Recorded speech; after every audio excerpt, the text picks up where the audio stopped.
नमस्कार, मैं हूं शिवेंद्र श्रीवास्तव। लखनऊ के अलीगंज में आग लगे हुए 24 घंटे से ज्यादा का वक्त गुजर गया है।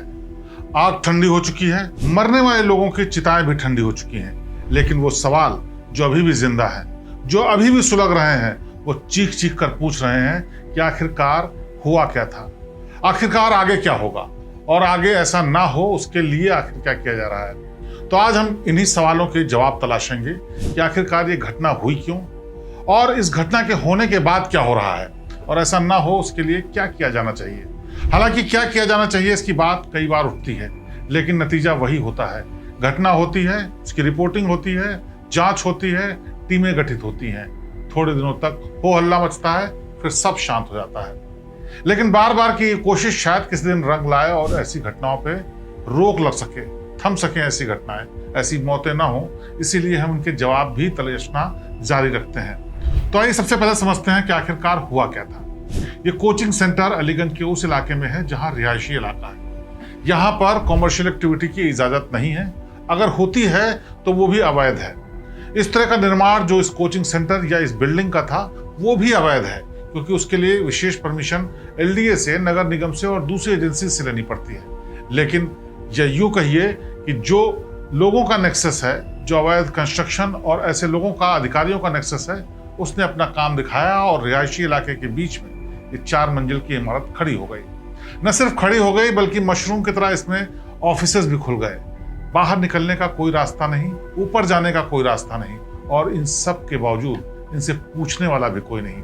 और इसी का नतीजा ये हुआ कि जब मौतों की गिनती शुरू हुई तो वो 2 दर्जन के आसपास ऐसे लोग निकले जो इससे प्रभावित हुए थे।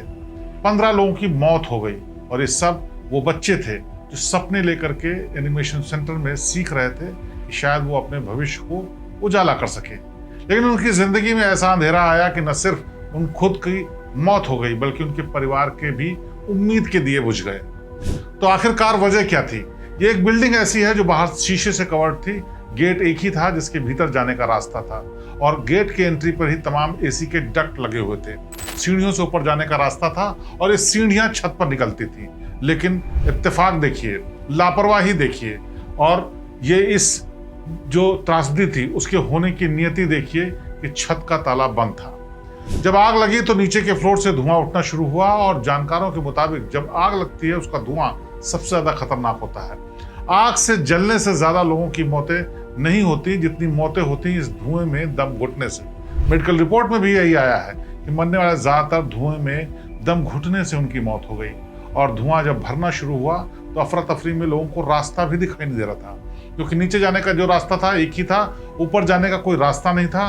और अंधेरे की वजह से, धुएं की वजह से वो लोग कुछ समझ नहीं पा रहे थे कि आखिर कहाँ जाए। अफरा तफरी में कुछ एक लोग रस्सी के सहारे, तार के सहारे, बिजली के तार के सहारे नीचे कूद गए। कोई तो बगैर किसी सहारे के ही बाउंड्री से कूद गया, कमर में चोट आ गई, घायल हो गए।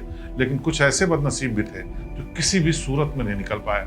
सबसे नीचे यहाँ पर एक पेट शॉप थी, उसके ऊपर एक और शोरूम, उसके ऊपर था ये ट्रेनिंग सेंटर जहाँ एनिमेशन और ग्राफिक्स की ट्रेनिंग ली जाती है। जानकारों के मुताबिक जिस वक्त आग लगी लोगों को समझने में वक्त इसलिए लगा क्योंकि जो ट्रेनिंग कर रहे होते लोग कंप्यूटर पे बैठे हुए थे, ज्यादातर लोगों ने अपने हेडफोन लगा रखे थे, न शोर सुनाई पड़ रहा था, स्क्रीन में मशगूल थे, लिहाजा उन्हें आसपास की चीजें भी समझ में देर से आई। और नतीजा ये हुआ कि जब तक कुछ समझते आग ने विकराल रूप धारण कर रखा था और एक एक करके धुएं में दम घुटता गया और उनकी मौत होती चली गई। अब आप समझिए दूसरी बात, आखिरकार आग लगी क्यों? आग लगने के पीछे सिर्फ और सिर्फ ये बदइंतजामी ही नहीं है, बल्कि उस प्रशासन की लापरवाही भी है जिसने बगैर एनओसी के ये बिल्डिंग बनने दी, जिसने बगैर एनओसी के, बगैर फायर की एनओसी के इसको काम करने दिया। उस शख्स की लापरवाही है जिसने इस बिल्डिंग को बनाया, उस शख्स की लापरवाही है जिसने इस बिल्डिंग में इतना बड़ा सेंटर खोल रखा था बगैर किसी प्रॉपर सेफ्टी नॉर्म के। नतीजा ये था कि जब रेस्क्यू की टीम पहुंची तो उसे बगल की दीवार तोड़ करके अंदर घुसना पड़ा ताकि ये तस्दीक कर सकें कि क्या कोई जिंदा अंदर बचा है। इंसान तो क्या, जानवर भी इसके अंदर बुरी तरह से फंसे हुए थे, क्योंकि नीचे पेट शॉप थी, वो भी धुएं से काले हो चुके थे। इसीलिए शायद ये घटना इतनी बड़ी हो गई कि 15 लोगों की मौत हो गई। अब आते हैं इस बात पे कि आखिरकार ये सब हुआ कैसे। हर बार यही होता है, जब भी किसी बिल्डिंग में दुर्घटना होती है, अवैध निर्माण में कोई हादसा होता है, तो सवाल उठता है उसको बनाने वाले पर, उसके मालिक पर, उसके संचालक पर। लेकिन कभी सवाल वहां तक नहीं पहुंचता जिनकी छत्र छाया में ये सब कुछ फलता फूलता है। उन अधिकारियों को केवल सस्पेंड किया जाता है, विभाग से हटाया जाता है, दूसरी जगह पोस्टिंग की जाती है और कम क्रीम वाली जगह पर उनको फिर से तैनाती दी जाती है ताकि कुछ दिन कूलिंग ऑफ पीरियड रहे और उसके बाद फिर से किसी जगह पर वो मौतों का सौदा करने के लिए निकल जाएं और उन पर कोई सवाल न उठे। और ठीक यहाँ ऐसा फिर एक बार हो रहा है। इस बार थोड़ा मामला जरूर अलग है क्योंकि योगी आदित्यनाथ मुख्यमंत्री उत्तर प्रदेश ने सख्त तेवर दिखाया है और उन्होंने साफ कर दिया है कि हर किसी के खिलाफ कार्रवाई होगी। नतीजा ये कि शुरुआत में ही 3 लोगों को गिरफ्तार कर लिया गया, SIT बनाई गई, वो सबूत तलाश रही है, फोरेंसिक की टीम भी वहां से तमाम ऐसे दस्तावेजी और हालात के सबूत तलाश रही है जिससे पता चले कि आखिरकार लापरवाही कहाँ हुई थी। लेकिन इन सब के बावजूद एक सच तो हमेशा सच रहेगा कि ये जिंदगियां जा चुकी हैं, ये लौटेंगे नहीं, ये चिराग कभी नहीं जलेंगे, घरों में खुशियां कभी नहीं लौटेंगी और SIT की रिपोर्ट शायद आने वाले कुछ दिनों के लिए कुछ लोगों पर बंदिशें लगा दे, कहीं एक्शन हो जाए, कहीं सीलिंग हो जाए। नतीजा ये होगा कि कुछ दिन बाद फिर से ऐसे ही शुरू हो जाएगा और ऐसे ही मौतें होंगी और फिर से ऐसे ही होगा।